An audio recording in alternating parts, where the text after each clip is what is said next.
कुछ और तस्वीरें यहाँ पे इस वक्त दिखा रहे हैं। ये तस्वीरें प्रधानमंत्री नरेंद्र मोदी की डेनिश प्राइम मिनिस्टर के सरकारी आवास में, जहाँ पे वो उनके लॉन में चहलकदमी करते हुए दिखाई पड़ रहे हैं। निश्चित तौर से दोनों नेताओं के बीच में ये सहज संवाद दिखाई पड़ रहा है और डेनिश प्राइम मिनिस्टर प्रधानमंत्री नरेंद्र मोदी को तमाम एक तरीके से जानकारी साझा करते हैं। और ये उनका आवास है प्रधानमंत्री डेनिश की जो प्रधानमंत्री है, और वहाँ पर प्रधानमंत्री मोदी पहुंचे हैं और ऐसे में वो अपने चहलकदमी करते हुए नजर आ रहे हैं। और निश्चित तौर से ये बेहद महत्वपूर्ण मौका होता है दोनों नेताओं के बीच में आपसी संवाद के माध्यम से एक सहज समझ को आगे बढ़ाने को लेकर। और ये तस्वीरें उस लिहाज से बेहद महत्वपूर्ण और ये अपने आप में बताती है। हमने पहले भी कई बार ऐसे तमाम देशों के राष्ट्र प्रमुखों के साथ में प्रधानमंत्री नरेंद्र मोदी को एक सहजतापूर्ण माहौल में बातचीत करते हुए, चहलकदमी करते हुए या फिर चाय पे चर्चा करते हुए देखा है। उसी प्रकार की तस्वीरों को एक बार हम फिर से कोपेनहेगन। बिल्कुल आर्यन, आपने सही कहा। और भारत डेनमार्क रिश्तों की एक नई तस्वीर है। ये नई एक तरह से नया अध्याय है, आप कह सकते हैं। ये सिर्फ केमिस्ट्री नहीं है, बल्कि ये दोस्ती की एक नई इबारत लिखी जा रही है। जिस सहज तरीके से दोनों नेता संवाद कर रहे हैं, और हम देख सकते हैं कि एक इनफॉर्मल तरीके से, और ये एक दूसरे को समझने समझाने की कोशिश।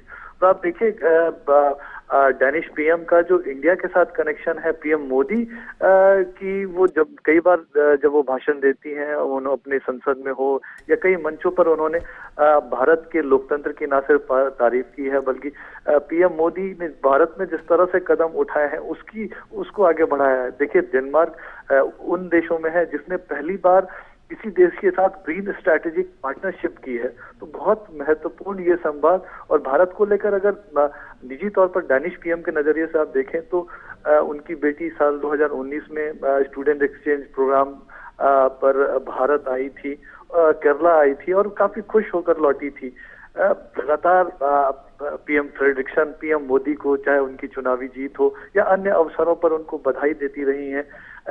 तरह से बहुत गहरा संवाद उन दोनों के बीच होता रहा है। कोविड के दौरान काफी बार संवाद हुआ दोनों नेताओं के बीच। कोविड के बाद अगर कोई फर्स्ट लीडर जिसने इंडिया विजिट किया था तो वो डेनिश पीएम थी।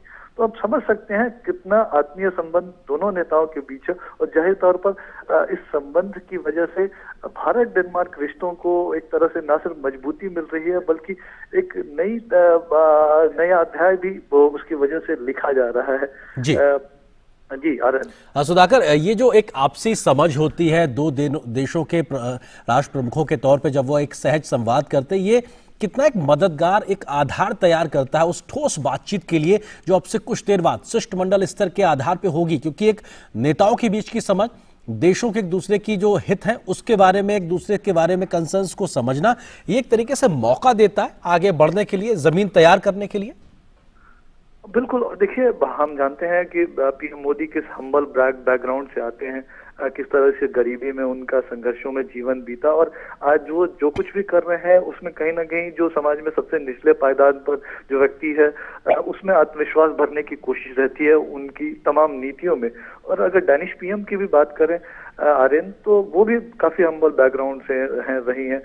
उनके पिता एक टाइपोग्राफर थे, उनकी माताजी एक टीचर थी। तो निश्चित तौर पर ये दोनों ऐसे नेता हैं जो जमीनी जो समस्याएं हैं उनको समझते हैं, उनको दूर करने का तरीका जानते हैं। और शायद यही वजह है कि दोनों नेताओं के बीच इस तरह की एक जो बेहतर केमिस्ट्री बनी है। और निश्चित तौर पर लगातार 2020 में ग्रीन स्ट्रैटेजिक पार्टनरशिप भारत के साथ हुआ था डेनमार्क का। उसके बाद साल 2021 में डेनिश पीएम ने भारत विजिट किया था। हमने देखा कि किस तरह से अगले 5 वर्षों के लिए ग्रीन स्ट्रैटेजिक पार्टनरशिप को आगे बढ़ाया जाए, उसमें क्या short term long term goals हो सकते हैं उसको तय किया गया है। और आगे ये जो एक इनफॉर्मल संवाद है, ये दोनों नेताओं के बीच संवाद को, समझ को तो आगे बढ़ाएगा ही, बल्कि डाउन द लाइन आप देखें तो जो पूरा तंत्र है, कई तरह के मैकेनिज्म है, उस मैकेनिज्म में भी एक नई जान फूकेगा। और उनको एक तरह से ये संदेश संकेत जाएगा कि हमको नई ऊर्जा के साथ इन संबंधों को मजबूत बनाने के लिए, इसको आगे बढ़ाने के लिए और नई सदी के जरूरतों के हिसाब से वैश्विक चुनौतियों का सामना करने के लिए तैयार करना होगा, उस दोस्ती को और भी मजबूत करना होगा। तो ये एक बड़ा संदेश जाएगा, तो उसका बहुत ज्यादा फायदा मिलने वाला है। आर्यन, सुधाकर, जो हम तस्वीरों में देख पा रहे हैं, खिली हुई धूप और चारों ओर हरियाली, और क्योंकि हम डेनमार्क को एक ग्रीन पार्टनर के तरीके से देखते हैं और ये महज एक सुखद संयोग ही हम कहेंगे कि संभवतः डेनमार्क के प्रधानमंत्री ने जो परिधान धारण किया हुआ वो भी लगभग हरे रंग के तरीके से, तो निश्चित तौर से एक जो सहयोग का जो बड़ा आधार है वो भी कहीं ना कहीं एक ग्रीन पार्टनर के तरीके से लगातार, और फोकस भी हमको नजर आ रहा है, और शायद ज्यादा बड़ी हम तरीके से हेडलाइन भी उसी नजरिए से देखेंगे जहां पे ग्रीन कोऑपरेशन में एक बढ़ते हुए सहयोग को हम देख पाएंगे। जी बिल्कुल। और अब देखिए आनंद, एयरपोर्ट पे किस तरह से डैनिश पीएम वो पहुंची, उन्होंने पीएम मोदी का स्वागत किया। घर पर वो अपने हस्बैंड के साथ, पति के साथ उन्होंने पीएम मोदी को रिसीव किया। तो वो कोई भी मौका नहीं छोड़ना चाहती हैं। पीएम मोदी कंफर्टेबल रहे, एक तरह से देखिए जरूर ये दौरा औपचारिक होता है, लेकिन ये एक अनौपचारिक मुलाकात। आप किसी घर पर किसी अतिथि को बुलाते हैं तो आप कोई कसर नहीं छोड़ना चाहते हैं कि अतिथि के स्वागत में, सम्मान में, और शायद यही चीजें हम इस वक्त देख रहे हैं। और जाहिर तौर पर इस संवाद का जो बहुत असर, अब हम जानते हैं कि अगर जब पर्यावरण की बात होती है, आज जब क्लाइमेट चेंज की बात होती है, वैश्विक चुनौतियों की इससे रिलेटेड बात होती है, तो भारत की बात होती है, पीएम मोदी की बात होती है।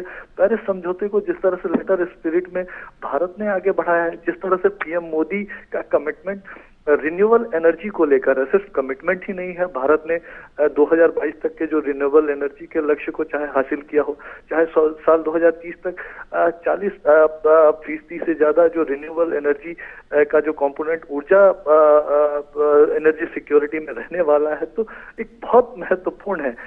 तो एक तरफ इंटरनेशनल सोलर अलायंस जैसे गठबंधन है, CDRI जैसे गठबंधनों को भी आगे बढ़ाया जा रहा है। तो बहुत महत्वपूर्ण, पीएम मोदी ये जो प्रयास कर रहे हैं सिर्फ भारत के लिए नहीं, नए भारत, आत्मनिर्भर भारत के लिए नहीं है, बल्कि दुनिया को भी ये एक तरह से रास्ता दिखा रहा है। और शायद ये बात डेनमार्क के लोग, डेनमार्क के जो लीडर्स हैं इस बात को समझते हैं। और निश्चित तौर पर बहुत अहम मुलाकात जी। जाहिर तौर पर अभी जो बातचीत हो रही है, तो मुझे जरूर लगता है कि द्विपक्षीय संबंधों को लेकर बातचीत तो हो ही रही होगी, बल्कि एक तरह से अब कैसे एक और नई चांद फूंक सकते हैं। एक नई शुरुआत पहले ही हो चुकी है, और लेकिन उसकी रफ्तार और कैसे बढ़ाई जा सके, उसमें और भी एलिमेंट्स कैसे जोड़े जा सके, उसकी चर्चा हो रही होगी। सुधाकर, आप हमारे साथ बने रहिए। खास मेहमान हमारे साथ विवेक मिश्रा जी भी बने हुए, फेलो ORF के। विवेक जी, किस तरीके से आप इन तस्वीरों को समझने की कोशिश करते हैं, क्योंकि एक दो नेताओं के बीच में जब आपसी सहज संवाद दिखाई पड़ता है तो तमाम मसलों पर एक समझ को विकसित करने का एक मौके के तौर पे भी होता है, और प्रधानमंत्री मोदी को डेनिश प्राइम मिनिस्टर द्वारा अपने घर पर रिसीव करना, ये भी अपने आप में एक दिखाता है कि साहब किस स्तर पे डेनमार्क भारत के प्रति उत्सुक नजर आ रहा है उसके साथ सहयोग बढ़ाने को लेकर। विवेक जी। जी, अब देखिए, पर्सनल केमिस्ट्री और विदेश नीति, इनको साथ लाना ये मोदी साहब ने काफी बार बहुत ही अच्छे से किया है।